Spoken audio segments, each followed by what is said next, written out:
ইমানদার জন বেঈমান হয়, তখন যে কতখানি বেঈমান হয় এটা কিন্তু সবাই বুঝতে পারে না। ক্ষমতার উরুষ পায় নওজার কামরা পুরুষ বানা ফেলেছে। পুরুষ বুঝোস তো সার পোকা কামড়াইলে খালি চুলকায়। তাইলে ওর চুলকানি থামা দিতে হইব। আর আমাদের মাঠে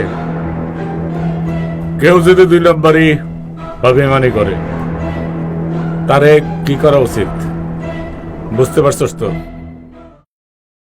একটা ভালো দেখা আইডিয়া দে। কিরে কি খবর? স্যার আপনারে মার্ডার করার প্ল্যান করতেছে। কি করছ? হ স্যার।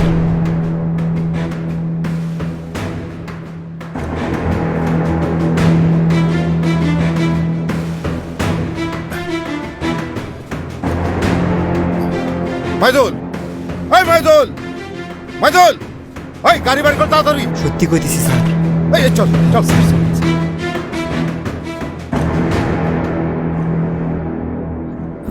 ভাই অসময়ে এসে বললাম। স্যার আমাকে অসুবিধা নাই, বয় প্লেট আছে ভাত আছে খা।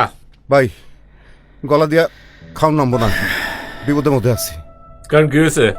ভাই আমি তো আপনার কোনো বেয়াদবি করি নাই, আর আমার জানা মতে বেয়াদবি তো দূরের কথা, আপনার কথার বাইরে একটা কামও করি নাই। তারপর কি তোর কি ধারণা যে আমি গ্রিন সিগন্যাল দিয়ে দিছি যে তোকে মেরে এটা?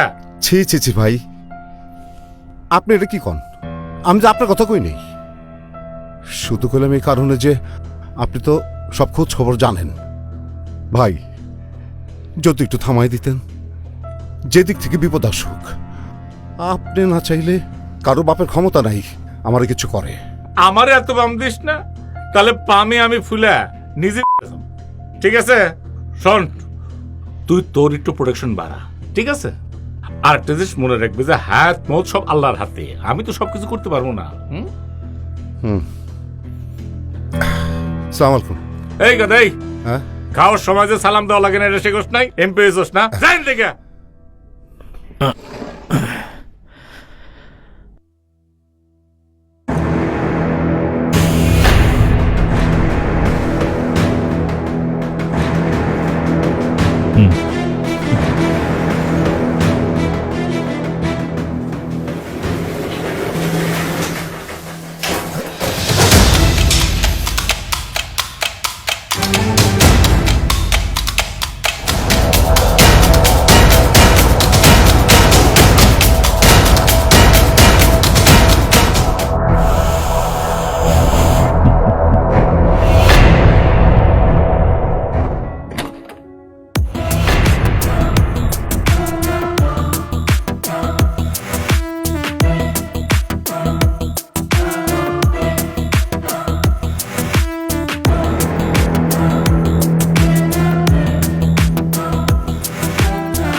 ভাই, এতদিন অন্যের কথাই নিজেরে নাড়াচাড়া করছি, কিন্তু নিজের ভাগ্যের চাকা 1 ইঞ্চিও নড়ে নাই। তাই চিন্তা করছি এখন থেকে আপনার কথাই নিজেরে নাড়াচাড়া করুন। পয়লা পয়লা এই কথা তো সবাই কয়, তোর আগের জন্য এই কথা কইছিল, পরে কথাবার্তা শুনে নাই, নিজেই মরে সরে গেছে। তুইও যদি না শোনস তোরও নড়চড় করা লাগবে না, তুইও কিন্তু শীতে এরকম কফি যাবি, ঠিক আছে? জি কত আছে ভাই? 2 আছে। জি, যখন যা কইবেন ঠিক এইভাবে হাজির করে দিব, কথার কোনো নড়চড় হইব না। যাও, আর এই যখন দান খরচ করবে, ঠিক আছে? জি যাও। আসসালামু আলাইকুম। জেনে নিতে হবে মনে তার কোনো দাগ রয়ে গেছে কিনা। হানিফ ভাইয়া প্লিজ একটু। 1 মিনিট আসছে। হ্যাঁ, কি হয়েছে বলো? প্লিজ ভাইয়া, আমি ওনার সাথে 5 মিনিট একটু কথা বলতে চাই।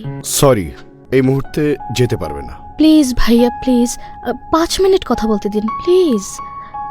এনিওয়ে, তুমি তোমার পেমেন্ট পেয়েছো? ভাইয়া আমি পেমেন্ট পেয়েছি, আমি এখনই চলে যাব, জাস্ট আমাকে মিট করতে দিন প্লিজ। প্লিজ ভাইয়া প্লিজ। হানিফ, হ্যাঁ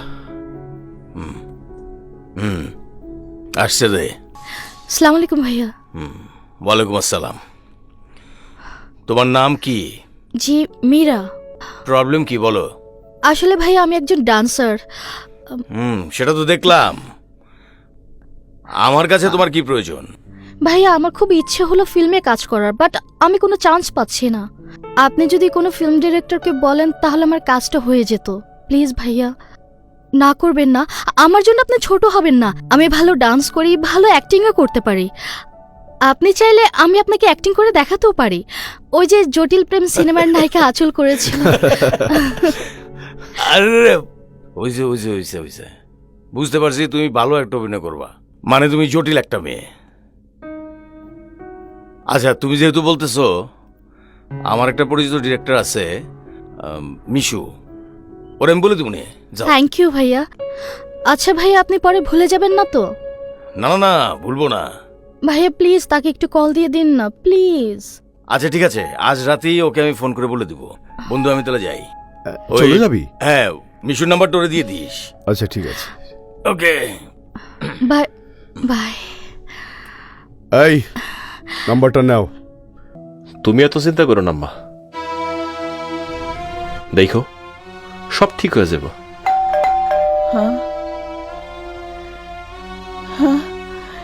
এত রাইতে মনে হয় আমার আশিক। দেখতো বাবা, যা।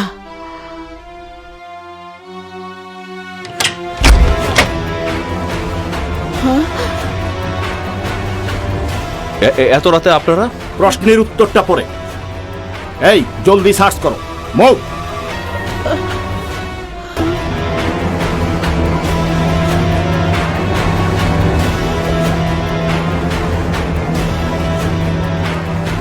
এই আশিক কোথায়?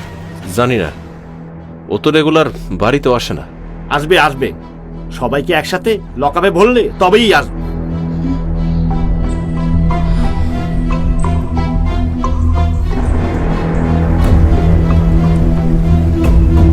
স্যার বাসার ভিতরে নেই।